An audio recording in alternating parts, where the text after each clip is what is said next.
પ્રસાદી વેચવા ગયા હતા કા સોમનાથની. તો ચાલો ફ્રેન્ડ્સ, જો આ છે પ્રસાદી, તમે બધા લઈ લેજો. ડિજિટલ પ્રસાદી લઈ લેજો કા, મોબાઈલમાંથી સીધે ડાયરેક્ટ. એ ડેડી માટે જ લઈ આવ્યા છે. એ ડેડી વગાડશે ને તારે ડાન્સ કરવાનો.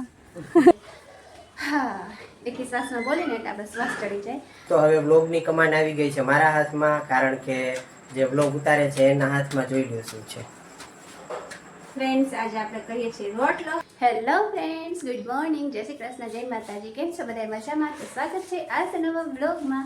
તો અત્યારે છે ને સાંજ પડી ગઈ છે ને વાગે છે સાંજના 6:15 જેટલો ટાઈમ થાય છે. અને ગરમી આપણે એની રીતે ચાલે જ છે, એની જેટલે કહેર વરસાવવાનો છે ને તો વરસાવે જ છે. તો આવશે તો આજે છે ને આપણે 6 વાગે બ્લોગ સ્ટાર્ટ કર્યો, કેમ કે આપણે વેકેશન થઈ ગયું છે પૂરું, એટલે સવારમાં ફ્રી તો હોય નહીં. બપોરે ગરમી લાગે, સૂઈ જઈએ, થાકી ગયા હોય એટલે. તો અત્યારે ઉઠીને ચા નાસ્તો ને એવું કર્યું, આપણે બ્લોગ સ્ટાર્ટ કર્યો. તો કાલથી તો છે ને હું સવારમાં જ બ્લોગ સ્ટાર્ટ કરી નાખીશ. વચ્ચે આપણે જે ટાઈમ જોબ પર જઈએ છીએ એ નહીં આવે, બાકી સવારનો બ્લોગ સ્ટાર્ટ કરી નાખવાનો છે. તો આવું છે ફ્રેન્ડ. હા, એક શ્વાસમાં બોલીને એટલે આપણે શ્વાસ ચડી જાય. તો આવું છે ને અત્યારે છે ને જો ચા નાસ્તો ને એવું કરી લીધું છે. ચીકુભાઈ નીકળી ગયા છે બહારે રમવા, અને છે ને મમ્મી ગયા હતા સોમનાથ. તો સોમનાથથી દર્શન કરીને કાલે રાત્રે આવી ગયા છે. એ તમને આગળના બ્લોગમાં તમે જોયું જ હશે. તો આપણે મમ્મીથી છે ને પછી નિરાતે મળીએ, કેવું કેવી મજા આવી એવું. અને ચીકુભાઈ માટે કેટલી બધી વસ્તુ લઈ આવ્યા એ બધી તમને પછી બતાવશું. અને આ બાજુ જવા જીયા દીદી, શું કરો છો જીયા દીદી? પ્રસાદી વેચવા ગયા હતા કા સોમનાથની. તો ચાલો ફ્રેન્ડ્સ, જો આ છે પ્રસાદી, તમે બધા લઈ લેજો.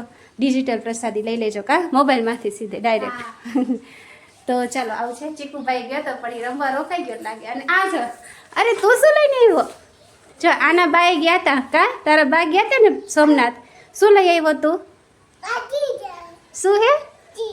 ચીજ લઈ આવ્યો. હા જો બધા આ અમારા ધ્રુવભાઈ પ્રસાદી વેચવા આવ્યા છે. તો તમે બધા ધ્રુવભાઈ પ્રસાદી લઈ લેજો કા ભાઈ. લાઈક શેર સબસ્ક્રાઈબ કરી દો, કરો આમ. હા એમ એ હાથેથી જ થાય, સાચું હો, એ જ આંગળીથી જ થાય. આપણે સબસ્ક્રાઈબ તો આંગળીથી જ કરવાની હોય ને. એટલે જો અમે નાના નાના હે ને ગરુડિયાએ કહી દીધું છે સબસ્ક્રાઈબ કરવાનું, તો તમે આ આંગળીથી સબસ્ક્રાઈબ કરી નાખજો. તો ચાલો અત્યારે કામ છે ને આપણે બહાર જો ફળિયામાં કચરો એટલો ઉડી ગયો છે ને. સૌ છે ને સવારે ફળિયું વાયરું હતું, પણ પવન એટલો છે ને એટલે ધૂળ પાછી ભેગી થઈ ગઈ છે. એટલે અત્યારે છે ને કચરા પોતા ફળિયામાં કરી નાખું, કારણ કે સવારે પોતું નથી માર્યું. તો આવું છે ફ્રેન્ડ. સારું ચલો, તો તમે કન્ટિન્યુ રહેજો આજના બ્લોગમાં. હું છે ને ફળિયામાં પોતું મારી નાખું, વાળી લઉં પહેલાં, પછી પોતું કરું અને ઝાડવાને પાણી નાખી દઉં. ઝાડવાને પાણી નથી નખાડવું આજે. તો ચાલો તમે કન્ટિન્યુ રહેજો આજના બ્લોગમાં, ને હું ફટાફટ મારું કામ ફિનિશ કરી લઉં.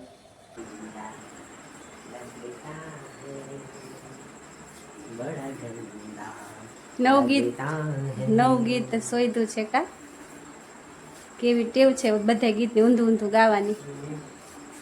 તો ચાલો ફ્રેન્ડ, જો છે ને સોનું ગીતનું ઊંધું ઊંધું ગાય છે બધે. એમને કંઈ કામ નથી ને એટલે આવું સૂજે છે, જે ગીત બનાવ્યા હોય ને એમાંથી ઊંધું ગાવાનું. તો ચાલો હવે છે ને હું આવી ગઈ છું રસોડામાં રસોઈ બનાવવા માટે. અને આ બાજુ જો આપણે રસોઈ ઓલમોસ્ટ થવા આવી છે. તો જ્યાં છે ને આપણે ખીચડી બની ગઈ છે, અને અહીંયા છે ને શાકે થઈ ગયું છે. ચાલો બંધ કરીને તમને બતાવી દઉં શેનું શાક છે. ઘણા ટાઈમ પછી છે ને ભીંડો કર્યો છે, ભીંડાનું શાક. અને આ બાજુ ચાલુ છે રોટલી. એટલે ત્રણ ચૂલા પર અલગ અલગ વસ્તુ ચાલી છે. જો આટલી રોટલી કરીને આટલી બાકી છે. તો હું એટલી ફટાફટ રોટલી કરી લઉં. ગરમી તો બહુ થાય છે રસોડામાં. સોનુને જો એમને હક નથી થતું કા, તો એમને રસોડામાં આવવાની આમ ઈચ્છા થાય. તો રોટલી બનાવવા માંડો ને. મુझे નહીં આતા તો શીખી જાઓ. તો એ શીખી જાય એટલે હું બાળે રહું ને. આવું છે. સારું ચલો, કાંઈ શીખશે નહીં, બસ શીખી જશે તો બનાવશે તો નહીં. હું મારી રોટલી કરી નાખું. ચાલો ફ્રેન્ડ્સ, તો હવે વ્લોગની કમાન્ડ આવી ગઈ છે મારા હાથમાં, કારણ કે જે વ્લોગ ઉતારે છે એના હાથમાં જોઈ લો શું છે. ફ્રેન્ડ્સ, આજે આપણે કરીએ છીએ રોટલો. અને મારો રોટલો જો કેવડો ગમતો હોય. એમાં એવું છે કે હે ને લોટ જરાક જ હતો, મને પહેલા ખબર નહોતી, પણ આ થયો નહીં. નાનો અમથો રોટલો કરી નાખ્યો છો. કેવો છે કમેન્ટ કરી જણાવજો. જો તો ચકી અત્યારે હવે રોટલો બનાવવામાં બિઝી થઈ ગઈ છે, બરોબર. એટલે આપણે બ્લોગ હાથમાં લેવો પડ્યો. હવે જોઈએ કેવો રોટલો બને છે. હા, રોટલો કેવો બને છે ને આપણો બ્લોગ કેવો બને છે હા, એ પણ જોવાનું. હજી આમ પકડતા એટલું ફાવતું નથી, એટલે આપણે હજી નવા નિસાળ્યા છીએ બ્લોગમાં. પણ હવે શીખી જઈશું. મારી આગળ વાંધો નહીં. ટ્રેનિંગ લેવો છે ને શીખી જ જાશો તમે. હું એમને ટ્રેનિંગ આપું. એક્સપર્ટને આપણે માર્ગદર્શન હેઠળ શીખીએ છીએ. જોઈએ કેવી શિક્ષા મળે. તો સારું જ મળશે ને શિક્ષા. સારું ચલો ફ્રેન્ડ્સ તો આમ કરના. સારું ચલો તો છે ને હું હવે રોટલો ચેડવી દઉં નકર બ્લોગ ઉતારવો કે નાનો ઊંધો રોટલો છે એ ભરી ગઈ છે. તો ચાલો ફ્રેન્ડ્સ છે ને જો હવે જમીને થઈ ગયા છે ફ્રી અને હવે છે ને બારે ઠંડા પવનમાં બેઠા હતા. જમી કરી થઈને વાગી ગયા છે 11:30. તો ચાલો હવે છે ને આપણે મમ્મીને પૂછશું. મમ્મી આવી ગયા સોમનાથને બધે ફરી તો પૂછીએ એમને કઈક મજા આવી. આવતા રહ્યા મમ્મી સોમનાથ ફરી કઈક મજા આવી? હે કઈ કઈ જગ્યાએ ગયા હતા ફરવા? સોમનાથ ગયા હતા, પછી દરિયામાં નાયા, હા પછી અહીંયાથી જુનાગઢ ગયા, હા જુનાગઢમાં અહીંયા દર્શન કર્યા, હા પછી ઓલા સોનલધામ ગયા, સોનલધામ ગયા. અહીંયા પ્રસાદી લીધી બપોરે, અહીંયાથી ખોડલધામ ગયા, ખોડલધામ કર્યા, હા. જોયું, એવું એમ ને. આવ્યા ઘરે. સારું તમારે એક દિવસની આખી પિકનિક થઈ ગઈ ને.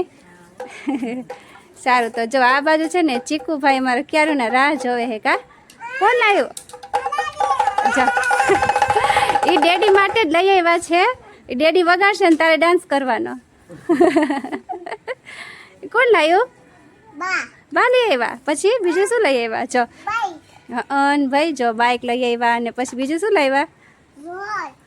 ઢોલ નો કહેવાય ડમરું કહેવાય. બે ડમરું છે તારે? બે તારા છે? બે તારા છે? નો આપણો અજુભાઈ વિડીયો જોતો હશે હો. એક કોનું છે? જો એક છે ને એક ડમરું ચીકુભાઈ અને એક અજયભાઈનો કા. જો હજી એક સરપ્રાઈઝ છે હે. જો ડે ચીકુ તું રમ કે ન રમ પણ ડેડી તારા રમકડાથી રમશે જો.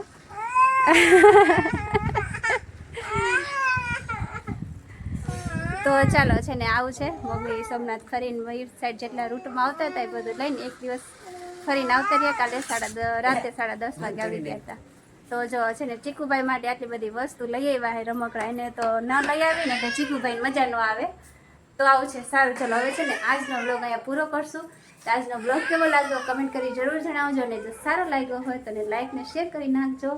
અને જો ચેનલમાં નવા હોય તો ચેનલને કરી દેજો સબસ્ક્રાઈબ. મળીએ કાલે નવા બ્લોગ સાથે. ત્યાં સુધી બાય બાય. જય શ્રી કૃષ્ણ. Good night.